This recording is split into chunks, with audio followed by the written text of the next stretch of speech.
எறா தொக்கு ரெடி ஆயிடுச்சு. நல்ல ஸ்பைஸியாக புளிப்பாக சூப்பராக ரெடி ஆகிட்டாங்க. இப்போ நம்ம டேஸ்ட் பண்ணி பார்க்கலாம். நல்லா சுட சுட ஆவி பறக்குது.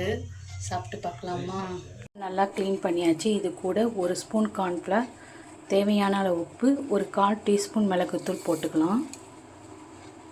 பச்சை இஞ்சி பூண்டு பேஸ்ட்டு தண்ணியை பிழிஞ்சிக்கலாம். இதை நல்லா மிக்ஸ் பண்ணிவிட்டு தவாவில் போட்டு ஃப்ரை பண்ணிக்கலாம். தவா நல்லா சூடாயிடுச்சு. 1 ஸ்பூன் நெய் ஊற்றிக்கலாம். எறாவை போட்டு ஃப்ரை பண்ணிக்கலாம். 1 நிமிஷம் இந்த பக்கம் 1 நிமிஷம் அந்த பக்கம் திருப்பி விட்டுக்கலாம்.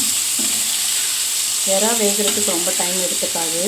ஒரு 5 நிமிஷம் இது ஃப்ரை ஆனால் போதும். அதோட கலர் சேஞ்ச் ஆனாவே போதும் நம்மளுக்கு.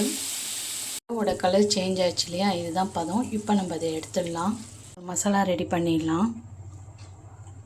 1/2 ஸ்பூன் மிளகு, 1/2 ஸ்பூன் சீரகம், 1/2 ஸ்பூன் தனியா, 1/2 ஸ்பூன் சோம்பு.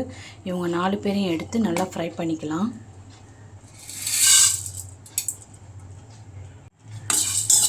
நல்ல வாசனை வர வரைக்கும் ஃப்ரை பண்ணிக்கலாம். ரொம்ப தீய வேண்டாம்.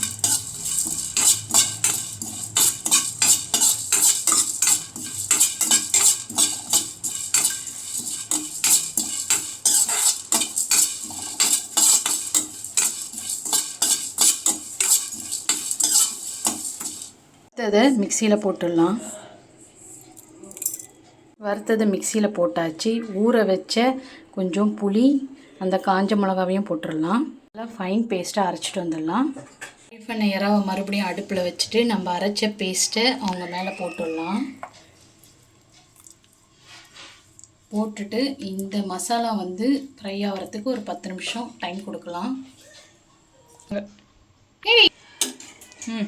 இப்போ மசாலாவை அந்த எறாவோட கோட் பண்ணிக்கலாம். நல்லா இது குக் ஆகிறதுக்கு 10 நிமிஷம் ஆகும்.